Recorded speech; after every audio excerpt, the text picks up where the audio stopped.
Hoş gördük değerli Bütöv Azərbaycan televiziyasının tamaşaçıları. Sözün sınağı, tarixin qınağı verilişinin növbəti qonağı Zami Gəncəvi adına Ədəbiyyat İnstitutunun baş elmçisi, filologiya elmlər doktoru Şahbaz Musayev. Biz bugün verilişimizdə Mirzə Fətəli Axundovun həyatına, yaradıcılığına nəzər salmaq istəyirik. Şahbaz müəllim, siz uzun illərdir elmi fəaliyyətinizin böyük hissəsini bu sahəyə yönəltmişsiniz. Kim idi Axundzadə? Bugünün güzgüsündən baxanda kim idi Mirzə Fətəli Axundzadə? Mirzə Fətəli Axundzadə bizim milli dramaturgiyanın, realist bədii nəsrin, profesional ədəbi tənqidin banisidir. Mirzə Fətəli Axundzadə eyni zamanda böyük yazıcı, mütəfəkkirdir. Mirzə Fətəli Axundzadə yeni dövr Azərbaycan ədəbiyyatının yaradıcısıdır. Bu böyük şəxsiyyət bizim ədəbiyyata yalnız yeni ədəbi növ və janrlar gətirməklə kifayətlənməyib. Mirzə Fətəli Axundzadənin bütün yaradıcılığı həm də cəmiyyətin müasirləşməsinə yönəlir. Yəni Mirzə Fətəli Axundzadə eyni zamanda cəmiyyətin müasirləşməsi konsepsiyasının da müəllifidir. Mirzə Fətəli Axundzadə yalnız böyük ədəbiyyat adamı deyildi və onun çox maraqlı, zəngin dilçilik görüşləri var. Bəlkə də bizim ədəbi nəzər fikrimizdə ilk şəxsiyyətlərdəndir ki, o Azərbaycan dilinin saflığı məsələsini, ümumiyyətlə hər hansı bir dilin saflığı məsələsini ortaya qoyub. Orfeopiya və orfoqrafiyadan bəhs eləyib. Yəni, Mirzə Fətəli Axundzadə bizim müasir həyatımızın yaradıcılarından biridir. Mirzə Fətəli Axundzadə yaratdığı dram əsərləri ilə, bayaq qeyd etdiyim kimi, yalnız ədəbiyyatı zənginləşdirmədi və eyni zamanda Azərbaycan həyatına, ümumiyyətlə şərq həyatına yeni bir çalar gətirdi. Baxın, onun yaratdığı dram əsərləri, yəni tamaşalar Azərbaycanda milli teatrın yaranmasına gətirdi, çıxartdı. Əgər teatr varsa, deməli orada aktyor var, orada bir teatrın musiqisi var, orada bir rejissor var.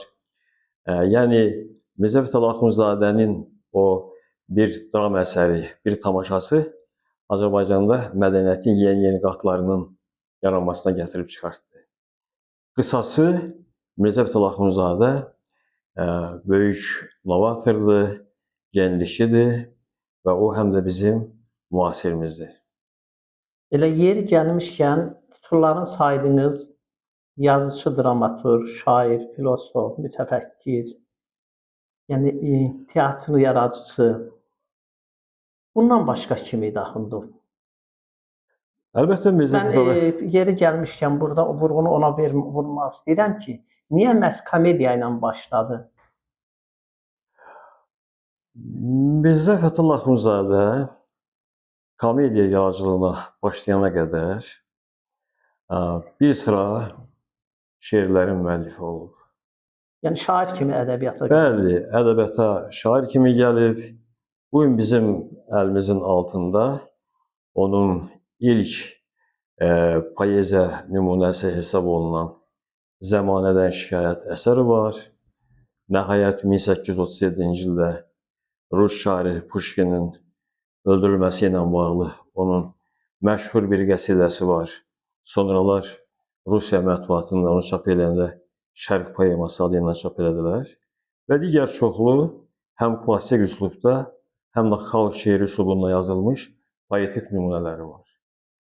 Mirzə Fətəli Axundzadənin həmin şeirləri əlbəttə ki, yüksək poetik dəyərə malik olsa da, yenə o ənənəvi şərq poeziyası sınırlarından çıxa bilmədi. Yəni, Mirzə Fətəli Axundzadə əlbəttə heç vaxt özünü böyük şair hesab eləmədi və belə də demək olar ki, o öz sözünü şeirdə deməyi düşünməmişdi. O öz sözünü 1850-ci ildə yazmağa başladığı ilk komediyalarından dedi. Və maraqlı sual qoyursunuz ki, niyə məhz komediya?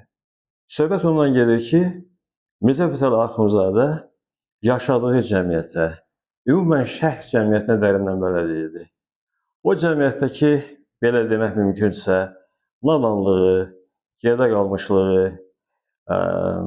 pis adət-ənənələri görürdü və bunun aradan qaldırılması yollarını düşünürdü bir yazıcı filosof olaraq. O yüzden çox yaxşı anlayırdı ki, bunu hər hansı bir şeirlə, poetik nümunə ilə aradan qaldırmaq çox çətin məsələdir. Və o əslində cəmiyyət paradigmasını kökündən dəyişmək fikrində olan bir mütəfəkkirdir. Və o komediya yolunu seçdi. Özü müasirlərinə yazdığı məktublarda, ümumiyyətlə onun zəngin epistolyarisində nə üçün məhz dram janrına müraciət etdiyinin səbəbləri özü kifayət qədər aydınlaşdırır. O qeyd edir ki, hər hansı bir eybəcərliyi aradan qaldırmaqdan ötürü gülüş və məsxərə çox yaxşı bir vasitədir. Və o bunu eyni zamanda Qərbi Avropa yazıçılarının timsalında da bunu görürdü. Məktubların birində yazır ki, Avropa ölkələrində insanlar bir teatr binası tikirlər, 100 minlərlə xərc çəkirlər.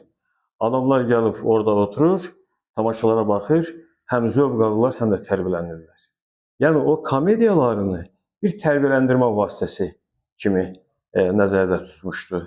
O yaxşı bilirdi ki, biraz obrazlı desək, bu naxoş cəmiyyəti sağaltmaq üçün ən yaxşı bir həb, ən yaxşı dərman məhz komediyadır. Yəni o xəstəlikləri, xurafatı, geri qalmışlığı gülüşlə sağaltmaq. Bəli, gülüşlə.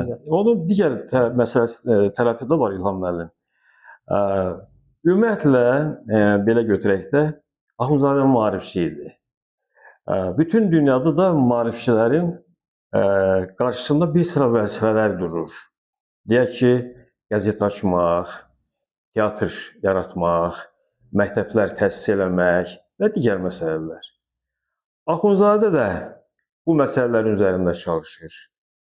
Qəzet açmaq, nəşriyyat yaratmaqla bağlı təşəbbüs irəli sürür, amma o dövrün qayda qanunlarına görə, yəni türk müsəlman əhaliyə inamsızlıq nöqteyi nəzərindən buna imkan vermir. Nəhayət, deyək ki, o özünün komediyalarını yazır, 1873-cü ildə Azərbaycan teatrı formalaşır. Və sonralar da dünyəvi məktəblərdə yaranır və s.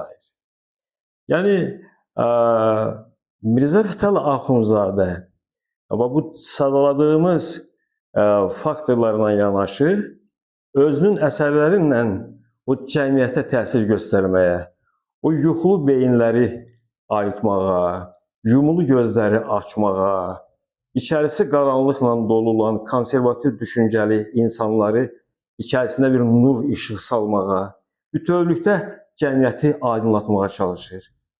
Və bir daha təkrarlayıram ki, bunun üçün ədəbiyyatın çox böyük bir vasitə olduğunu anlayır. Amma burada maraqlı bir məsələ var. O məhz komediyanı seçir.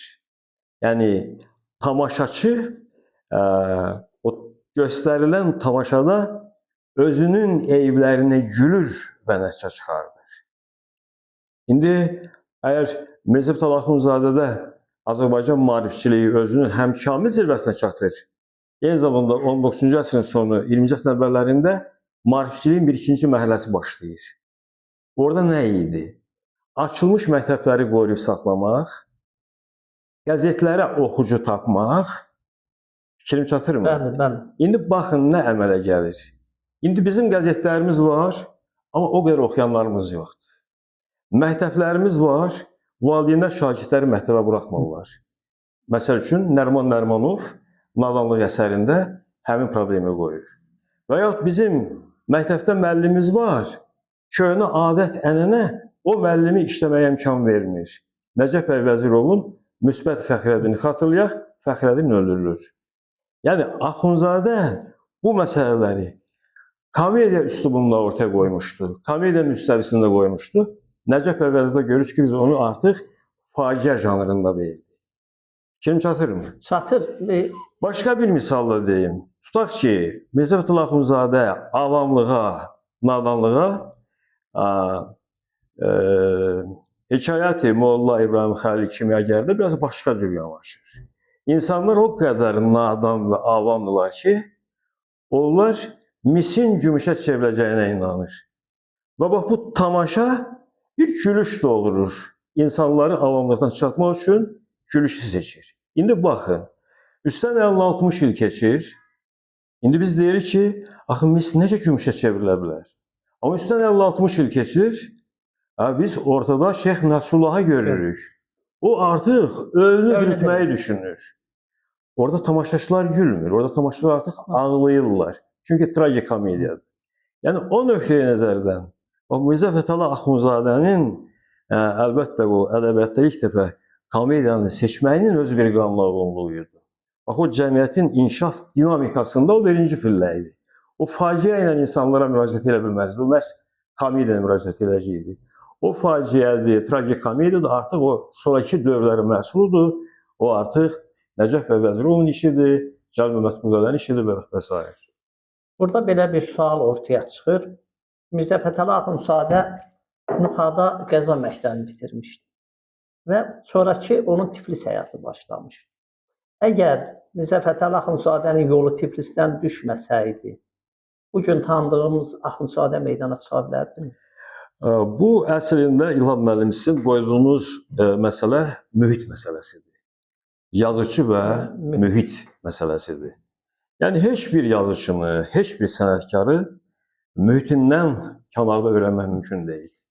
Hər bir şəxs və eyni zamanda hər bir ədəbi persona öz mühitinin məhsuludur.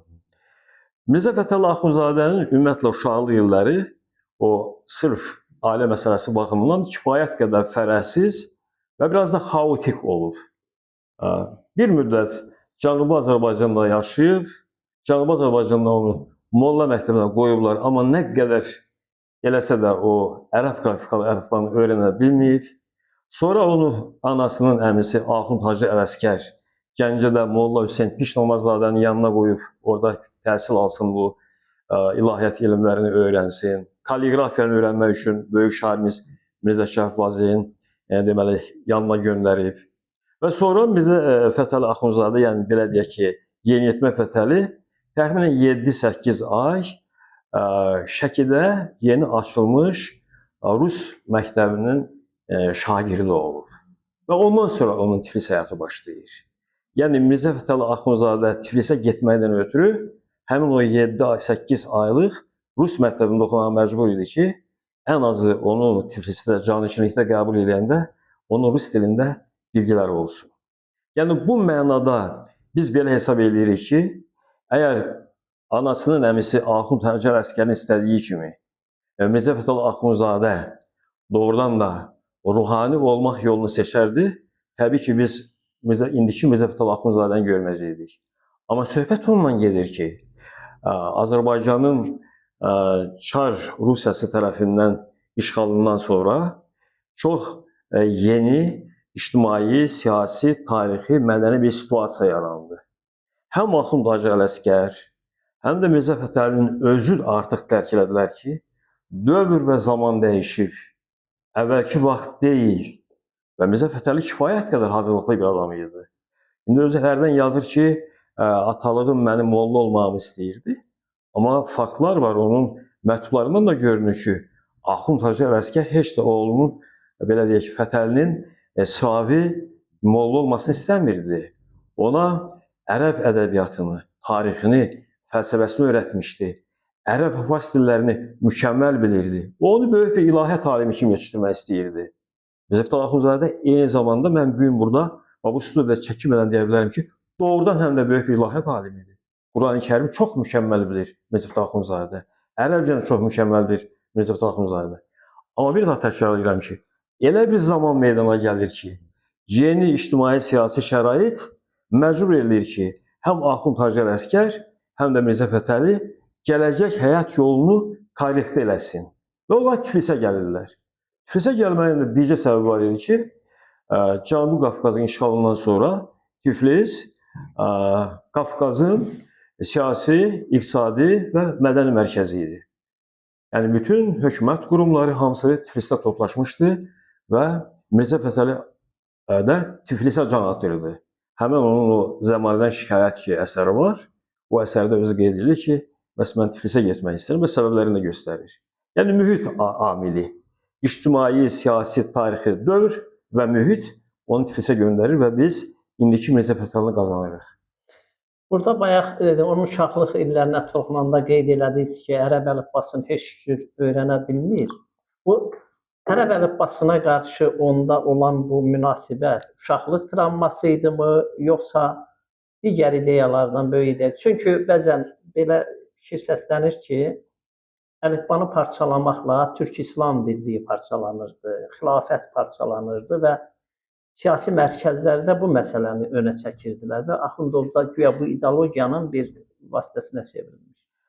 Yəni biz Axundzadənin özünün əlinlə yazdığı tərcümeyi halda dostlarına göndərdiyi çox saylı məktublardan belə görürük ki, o hələ uşaqlıq illərində ərəb əlifbasını öyrənməyə çox böyük çətinlik çəkir.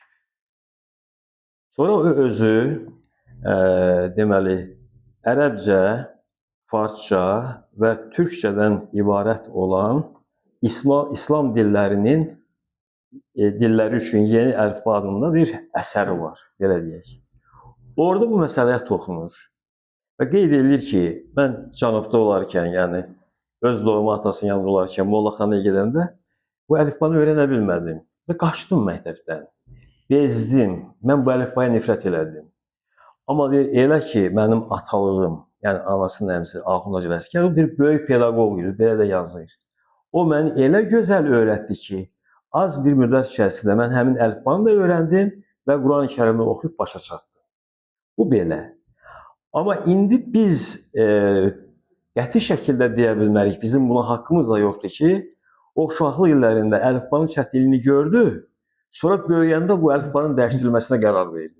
Əlbəttə ki, belədir. Yəni o Newton da müharibədəki göydən başına alma düşür və bunu kəşf eləyir. Yəni bu tamam başqa bir məsələdir. Sözümün burada bir haşiyəsi də var. Çünki son dövr sosial şəbəkələrdə, mətbuatda çox sayda yazılar dərc olunur. Elə bu əlifba məsələsi ilə bağlı. Məsələn, Mirzə Melkum xan nümunəsini ortaya atırlar ki, o İngilis kəşfiyyatının hazırladığı bir insan idi və onun qarşısında duran əsas məsələ ərəb əlifbasını İranda yəni dini siyasi mərkəzlərdən biri indiki İran adlandığımız ərazi idi. Və Mirzə Fətəli Axundzadə də Türk sultanı ilə görüşmək səviyyəsinə qədər gedib çıxmışdı. Yəni bəziləri deyir ki, bunlar eyni mərkəzdən idarə olunan siyasi qollar idi. Mən bir şey deyim sizə. Bu məsələyə münasibətimi bildirməzdən öncə icazə verin elə Melkum xanın kimliyi haqqında deyim. Və mən orada bəzi tarixləri var. Özünüz görəcəksiniz ki, bu Melkuma bağlıdır yoxsa yox. Ümumiyyətlə Mirzə Melkum xan Axundzadədən belə deyək. Yaşlı balacadır. 20-22 yaş balacadır. 1833-dən adam olub. 12-də də Axundov. Hə, 1833-dən adam olub. Bu olubdu Culfada, İran Culfasında Mirzə Yaqubun oğludur. Bunlar ermənidirlər. Ancaq atası da bu Melkumla İslam dinini qəbul edirlər. Mirzə Melkum xan çox gənc uşaq yaşlarında atası onu Parisə göndərir və Parisdə erməni uşaqlar üçün xüsusi məktəb var idi. Onun uşağı Melkum gedib orada oxuyur. Sonra Politexnik İnstitutunu bitirir Melkum.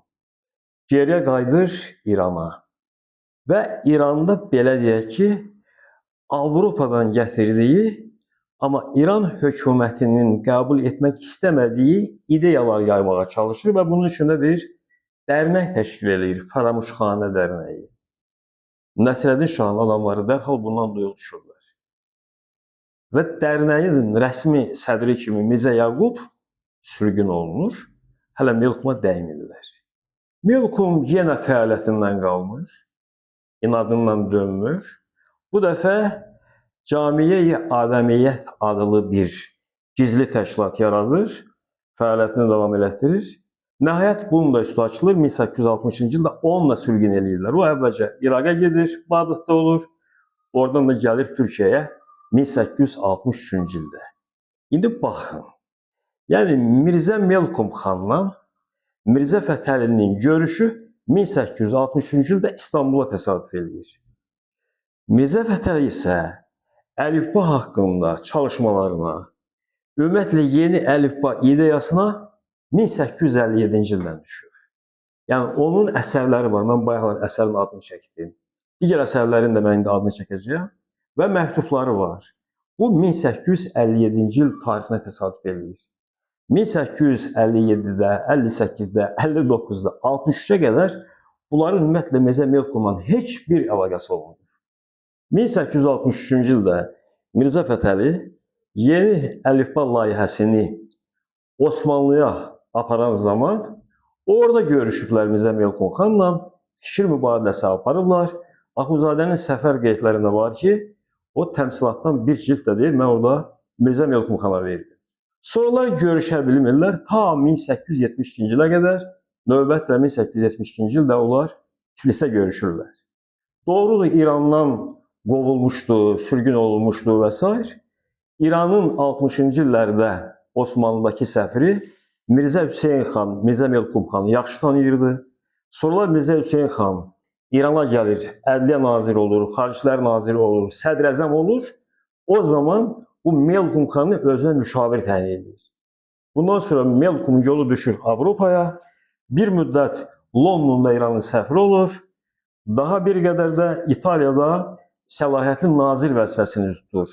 Hətta orada o 90-cı illərdə Qanun adlı bir qəzet nəşr edilir. Sonra 1908-ci ildə ölüb çıxıb gedir.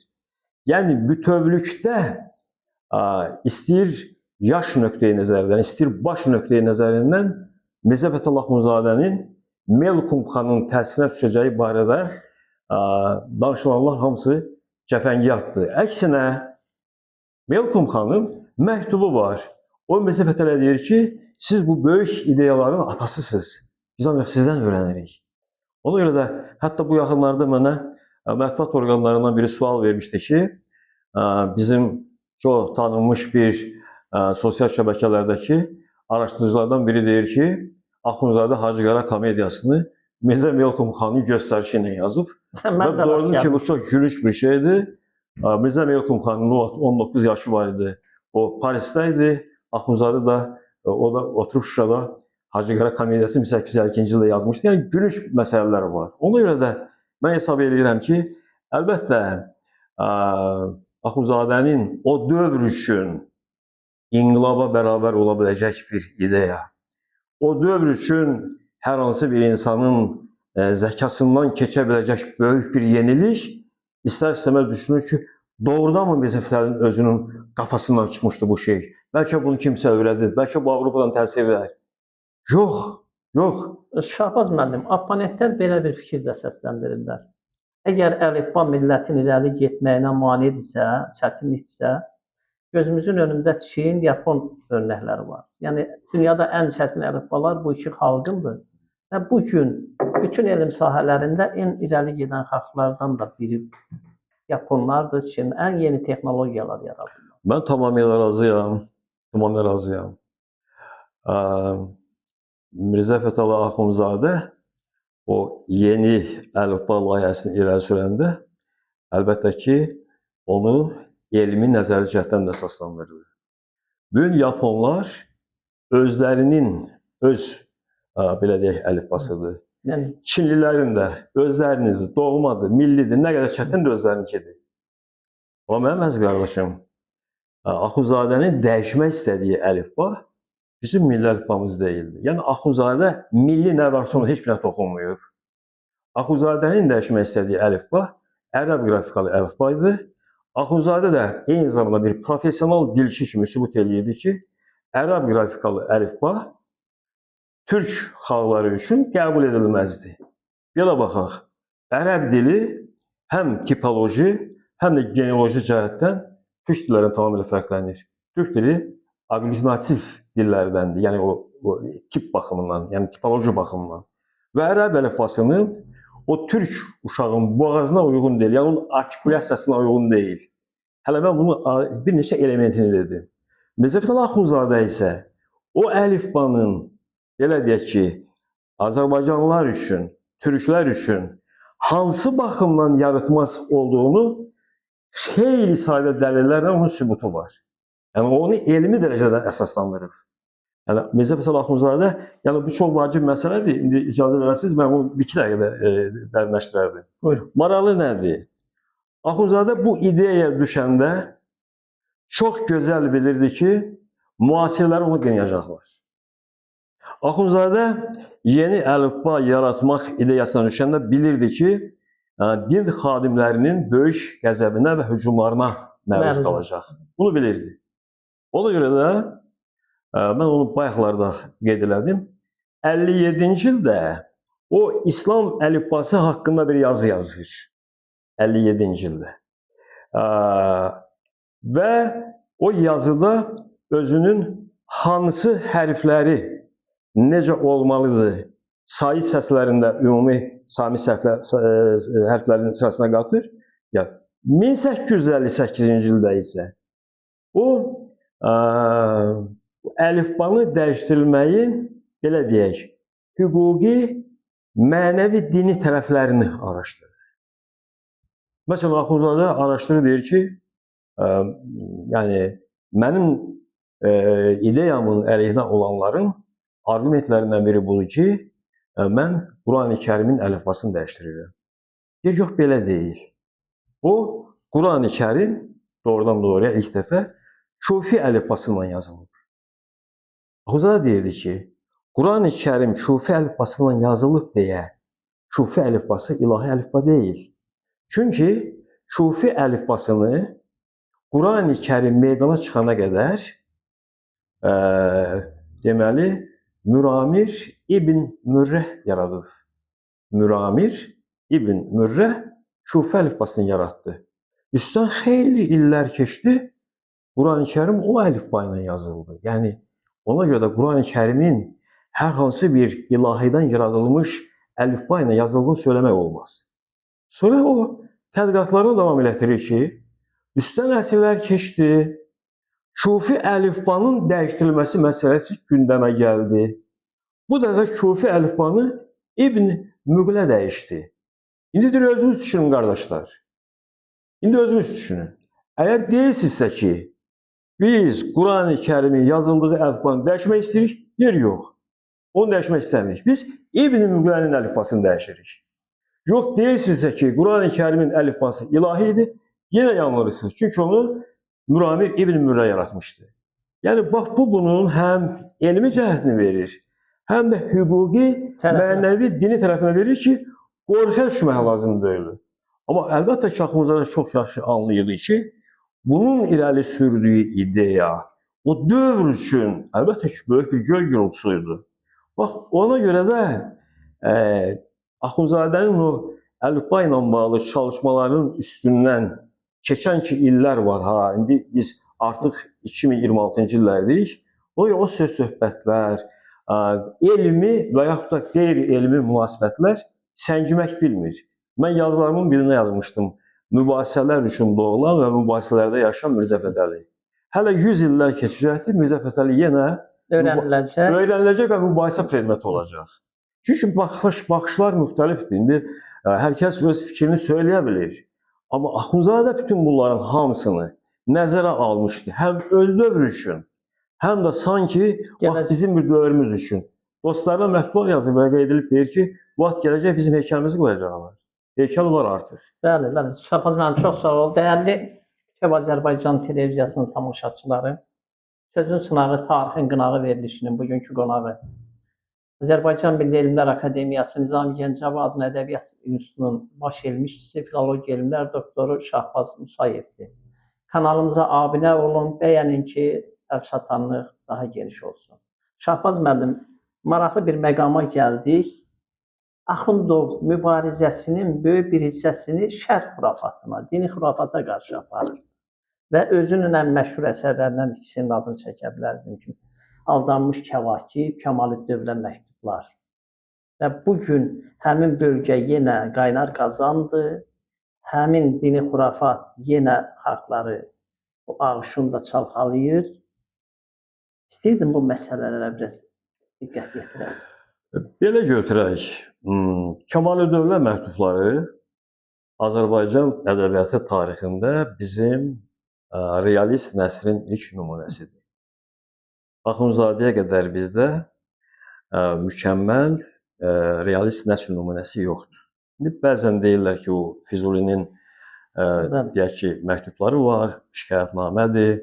Sonra Şəhriyar dastanını, Şəhriyar əsərini oradan bizə qeyd edirlər. Onlarda nəsr ünsürləri var. Məsəl üçün, götürək, şikayətnaməni götürək, sırf nəsrdə yazılıb, amma görürsən ki, qafiyəli nəsrdir. Qafiyəli nəsrdir və dil də çox ağırdır. Ancaq o dialoq hissəsi anlaşılandır ki, salam verdim, rüşvət deyildir deyə almadılar. Yəni, Məhəmməd Füzulinin şikayətnaməsi yaxud da o 18-ci əsrdəki o Şəhriyar əsəri bir ənənə yarada bilmədi. Nəsr ənənəsi yarada bilmədi. Və ümumiyyətlə bu poeziya o qədər güclü bir mövqeyə malik idi ki, o nəsr qətiyyən onun müqavimətini qıra bilməzdi. Amma bunun timsalını biz görürük, məsəl üçün 19-cu əsrdə, Axundzadənin özünün əsrində görürük. Abbasqulu Abakamov Kitab-ı Əskəriyyəni həm nəsrlə yazır, həm nəzmlə yazır.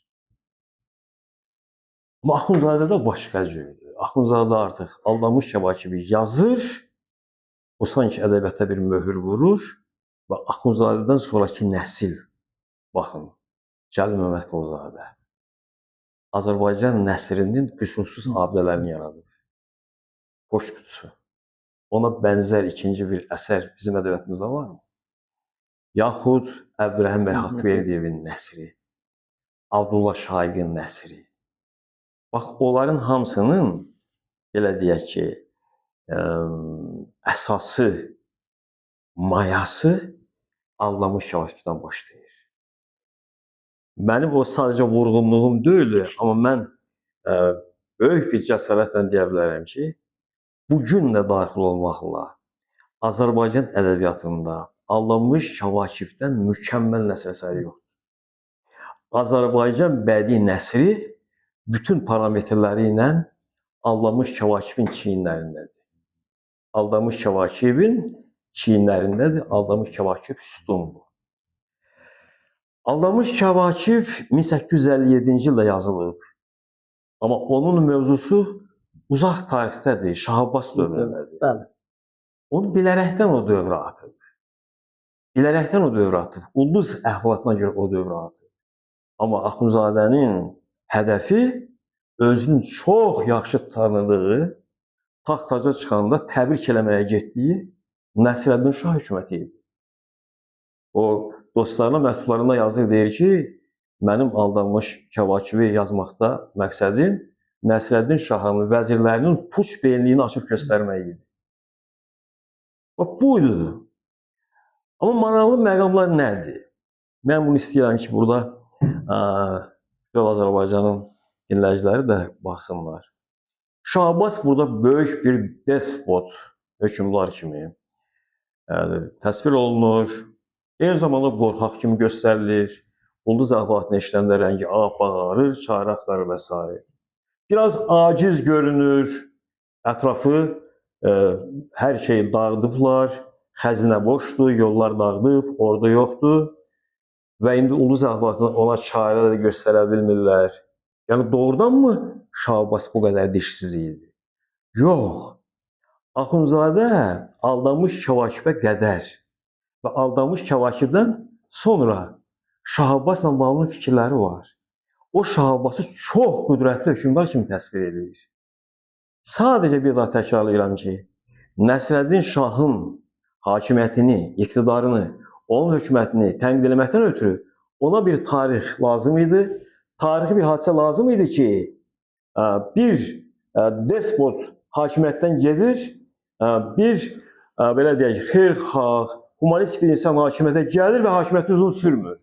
Bax, bu oyun ona lazım idi. Qınağa istəyirəm bu sözü. Bu lətifəvari bir hadisə buna lazım idi. Amma o həmişə və məktublarında Şah Abbası yüksək qiymətləndirir. Bu maralı nədir? Nə demək istəyir Axundzadə? Axundzadə demək istəyir ki, yaxşı, Şah Abbas despotuydu. Hər gün qala qapısından şaqqalanmış insanların asıldığını görür cəmaət. Heç kəs qorxusundan heç nəyə etiraz edə bilmir. Yaxşı, indi Yusif Sərraç gəlib. Normal bir insandır, islahatlar aparır, heç kəsin başı kəsilmir, heç kəs türmələrə salınmır, qala qapılarından şaqqalamış insanları da adamlar görmürlər. Qardaşım, bəndə baş verir ki, bilirsən nə baş verir?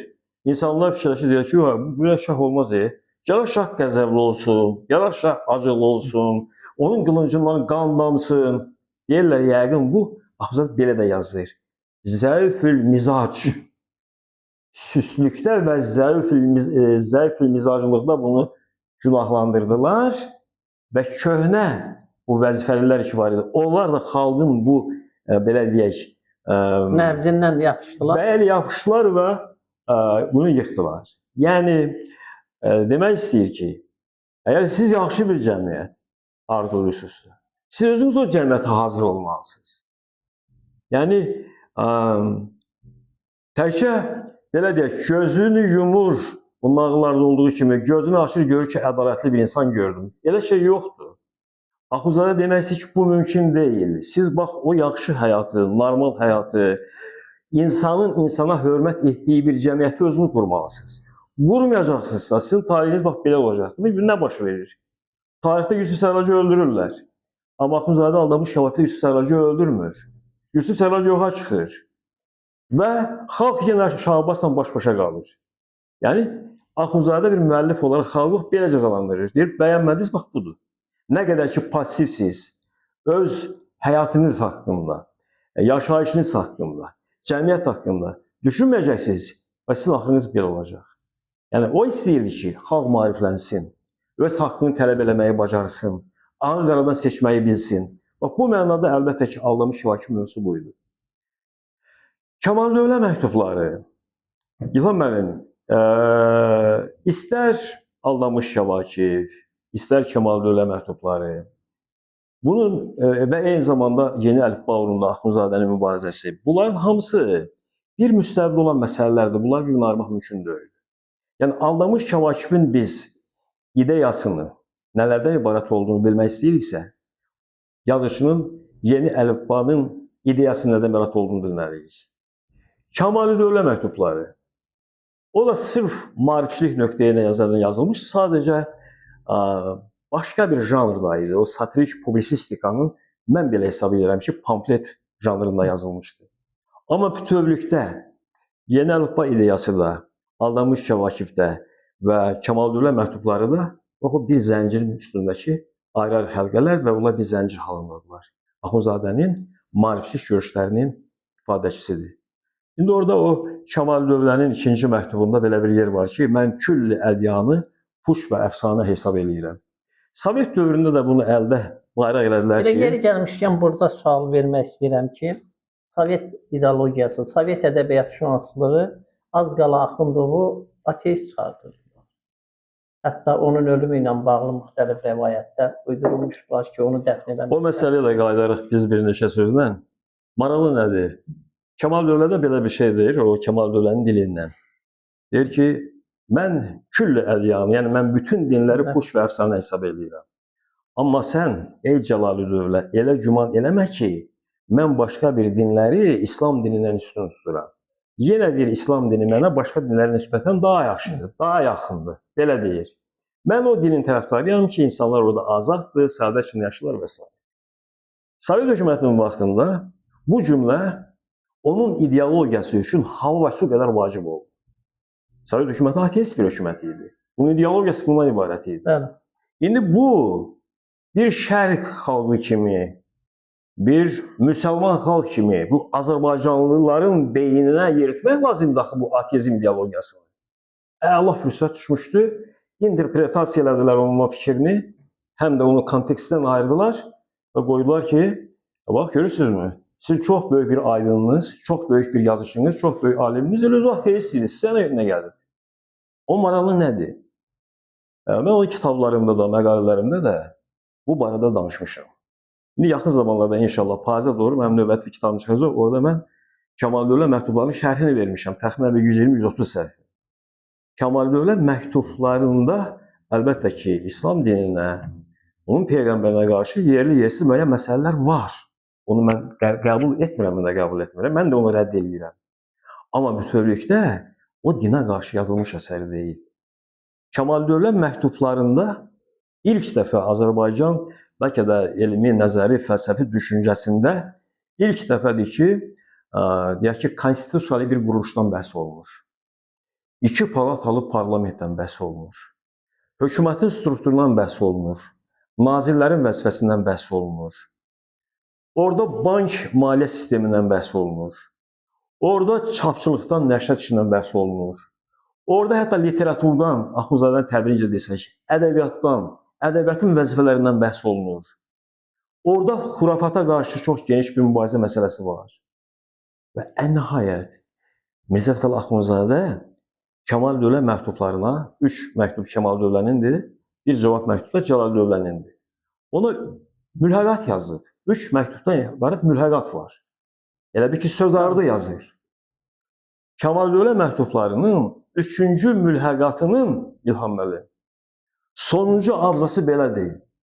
Müəllif istəmir ki, xalq ateist olsun. Müəllif istəmir ki, xalq dönüb Allahsız olsun. Müəllif istəyir ki, yəni Axundzadə özünü deyir. Yəni Axundzadənin mövqeyi buydu ki, Avropadakı kimi əsr və zəmanəyə uyğun İslamda da protestantizmə ehtiyac var. Elə bir kamil protestantizmə ki, öz də deyir, orada hamının hüquqları bərabər olsun. Qadınların da, kişilərin də. Orada elmlər intişar eləsin və hələ də bir vəzifənin, peşənin sahibi olsun.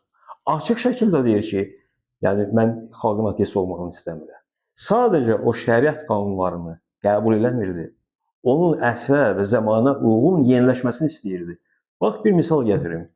Kəmali Dövlət məktublarından əvvəl də, axırda Axundzadənin Qurani-Kərimə münasibətləri var. Allaha münasibətləri var.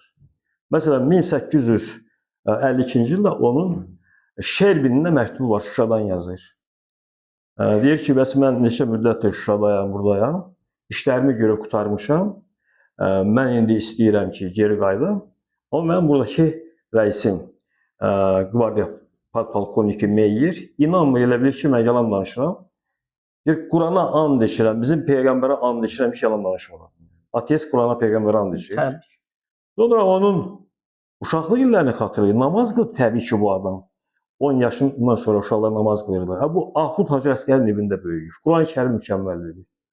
Başqa bir yerdə var onun, deməli, Müstəfi Məmalikə onun məktubu var. İranın ən böyük, deməli, ali nümayəndəsindən yazır, deyir ki, mən özüm Azərbaycanda doğulmuşam, Şiə məzhəb müsəlmanam. Həsən bəy Zərdabiyə məktubu var, deyir ki, mən Şiə müsəlmanam. Ən nəhayət onun Kemal Dövlət məktublarından sonrakılar da bunlar. 1870-ci illərdə onun Mirzə Mustafaya məktubu var, cənubludur. Ona bir neçə tövsiyə verir. Tövsiyələrin biri İlham müəllim nədir? Deyir ki, çalışın, kafirliyi və xəbərsizliyi özünüzə din və əqidə kimi qəbul etməyin. Kafirlik haqqı danmaqdır, xəbərsizlik isə nadanlıqdır, qanmazlıqdır, biliksizlikdir.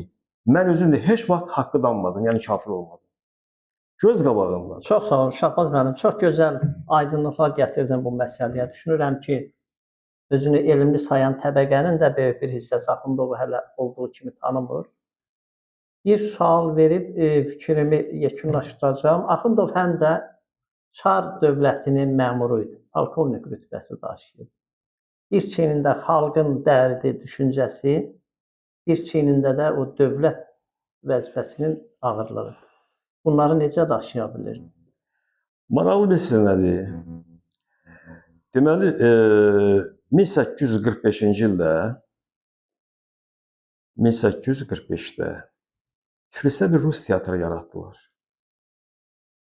O Akaq məcmuəsi var ki, o böyük kitab. Orada bunlar haqqında çox yaxşı məlumatlar var.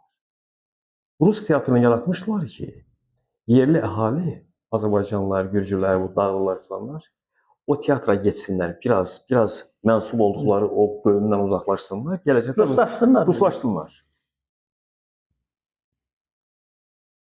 Axundzadə və onun müasirləri və bu Çar Rusiyasının ruslaşdırma siyasəti üçün yaratdıkları o bütün nə qədər ki mədəni təsərrüfatlar var idi, onları milli məcraya yönəltdilər. Bax, 1828-ci ildə Tifliski Vedomostini rusca yaratdılar ki, həm burada Qafqazdakı rus dilli zabitlər, filan kəslər, tacirlər informasiya olsun, eyni zamanda yerlər olsun. Nə yarandı? Axundzadə də həmişə Azərbaycan dilində qəzet yaratmaq arzusundaydı. 1875-ci ildə Əkinçi qəzeti ilə bunun arzusu gerçəkləşdi. Fikir verdinmi? Dünyanın hər yerində belədir, İlham müəllim. Afrika ölkələrində də, Cənubi Şərqi Asiya ölkələrində də belədir. Müstəmləkəçilər müstəmləkə altında saxladığı yerlərdə bəzi mədəni təsisatlar yaradırlar özləri üçün. Məktəblər açırlar, qəzetlər yaradırlar. Məktəblər açırlar ki, orada oxuyan uşaqlar gələcəkdə bunlar üçün ən aşağı pillələrdə işləsin, məmur təbəqəsi üçün. Cəmiyyətlə bunların arasında bir körpü olmasın. Qəzeti yaradırdılar ki, əks təbliğat aparsın ki, biz olmasaydıq, siz batardınız, siz geridə qalardınız. Bax, Axundzadə və onun müasirləri bu mədəni təsisatlardan elə məharətlə istifadə edilər özlərinin, millətlərinin mədəniləşməsi və tərəqqisi üçün. Yəni bu mənada. Bəli, o vaqon gəzdirirdi çiynində. Amma nə baş verir? Heç vaxt buna inanmadılar. Axundzadənin ölümündən az sonra gəlib onun Tiflisdəki evində bir axtarış apardılar. Bunlar faktdır. Və o dövrdə də onun qızının yoldaşı Bəhmən Mirzənin oğlu Xanbaba Xanqacar polkovnik idi, Rus ordusunda qulluq edirdi. Buna xəbər verdilər ki, axtarış gedir. O da dərhal evə xəbər göndərdi ki, atanızda nə varsa sandıq falan gizlədin onu. Hamısı bu axtarış aparan o jandarmaların əlinə keçməsin. Yəni aparıblar, yəni bu axtarış aparıblar və ona inanmayıblar. O zaman Axundzadə bu inamsızlıqlardan şikayət edirdi. Axundzadədən əvvəl baxaq, Abbasqulu Bakıxanov inanmadılar. Qubadaydı. 1837-ci ildə Qubada üsyan olanda Bakıxanovu təcili Tiflisə çağırdılar və orada onu belə deyək, danışdırdılar. Onu inanmadılar, dedilər ki, sənin də burada barmağın var üsyanda. Yaxud İsmail bəy Qutqaşınlı deməli təqaüdə çıxandan sonra onun hər addımı izlənib. Tiflis arxivində materiallar var. Bizim alimlərimiz bir çoxu o Qutqaşınlı belə deyək ki, irsinin araşdırıcıları bu barədə yaxşı materialları var. Orada da qeyd edirlər ki, daim mərkəzə danos gedib, daim mərkəzə məruzələr gedib ki, bu adam özünü necə aparır və s. Və günlərin bir günü də deməli ziyarətdən qayıdanda Ağdaşda, Kərvansarada özü də həyat yoldaşı da boğuldu, öldü. Heç bilmək olmaz ki, bu öldü ya da bunu öldürdülər. Yəni bizimkilərin hamısı deməli təqib olunublar. Maralı nədir orada? Öləndən sonra da bunlara münasibət pis olur. Məsəl üçün 257 rubl Axundzadənin ailəsinə təqaüd kəsiblər. Onun yoldaşı Dubu xanımın məktubu var, deyir ki, Nubarov da deyir, mənimlə yoldaşımla deyir, eyni qatar, yəni eyni vəzifədə idi. Məlik Nubarov deyir, erməni. Deyir, onun deyir, hələ sağlığında ki, ona filan qədər torpaq da verdilər. Ailəsinə bu qədər də pensiya kəsiblər. Amma mən ərimən kəsildiyi bu 257 rublla Brüsseldə oxuyan oğlumu saxlaya bilmirəm. Yəni bu ayrı seçkilik niyə lazımdır? Olubdur. Maraqlı bir fakt deyim. İlham müəllim, Mirzə Fətəli Axundzadəyə Sovet dövründə marağın böyüklüyünün kökündə, o ideologiyanın kökündə. Təbii ki, mən Sovet hökumətini mən nəzərdə tuturam, ideologiyanı nəzərdə tuturam. Güya onun ateizmi idi. Amma bizim milli aydınlarımız 20-ci illərdə də, 30-da da, 40-da da o ideologiyanın asıb kəsdiyi dövrdə də onlar Axundzadəni bir yazıcı mütəfəkkir kimi belə deyək, lap Sovet alimləri də olsalar. Mən doğrudan onların da önündə baş əyirəm. Mirzə Fəsəl Axundzadəni mükəmməl şəkildə öyrəndilər. Təsəvvür elə ki, sözü indi nəyə gətirirəm? Deməli, Abdülvahab Yurdsevər var. Çox görkəmli bizim mühacir alimlərimizdəndir. Onun çox gözəl bir əsəri var, balaca bir əsərdir. 1950-ci ildə Ankarada çap olunubdur. Mirzə Fətəl Axundzadənin həyatı və yaradıcılığına bağlıdır. O da yazır. O ümumiyyətlə Mirzə Fətəl Axundzadənin həm Azərbaycan ədəbiyyatında, ümumən Şərq və dünya ədəbiyyatındakı yerini çox düzgün qiymətləndirir. Onun yeni əlifba ideyasını da düzgün qiymətləndirir. Hər bir şey maraqlı bir cümlə işlədir. Deyir ki, əgər Axundzadə Sovet dövründə yaşamış olsaydı, Hüseyn Cavid kimi, Əhməd Cavad kimi, o da ya Sibirə sürgün olunacaqdı, ya da güllələnəcəkdi. Yəni, 19-cu əsrin bu nəhəng adamını Sovet hökuməti gətirir 20-ci illərdə az qala Sovet hakimiyyətinin yetirməsi kimi dəyərləndirir. Nədir? Mən küllü ədyanı puç və əfsanə hesab edirəm deyə güya o ateist idi. Yəni, bu nöqteyi nəzərdən əlbəttə ki, Axundzadənin taleyi, Axundzadənin şəxsiyyəti əlbəttə çox ağır idi. Çox ağır idi, çox. Məsəl üçün, o çox gözəl bilirdi ki, onun ağzından çıxan istənilən bir kəlmə, yazdığı istənilən bir cümlə zərrəbinlə yoxlanılır, öyrənilir ki, görün bunun arxasında Axundzadənin niyyəti nədir? Söhbət ondan gedir ki, o mərkəz, o Çar Rusiyasının mərkəzi yalnız Axundzadəyə bu münasibətdə deyildi. Axundzadənin mənsub olduğu xalqa, şərqə olan münasibətinin göstəricisi idi. Axundzadə bunu çox gözəl anlayırdı. Ona görə çalışırdı ki, hökumətin yaratdığı, hansı məqsədlə yaratmağından asılı olmayaraq, hökumətin yaratdığı bu şanslardan milli mənəvi tərəqqi üçün yararlanmaq lazımdır və onu da artıqlamasına öz milləti üçün, doğma xalqı üçün elədir. Şahbaz müəllim, çox sağ olun, çox təşəkkür edirəm. Dəyərli bütöv Azərbaycan televiziyasının izləyiciləri, əziz tamaşaçılar, sözümüzü öyrənək, tariximizi öyrənək ki, nə tarixin qınağına gələk, nə sözün qınağına gələk. Sağ olun, növbəti görüşdə görüşənə qədər.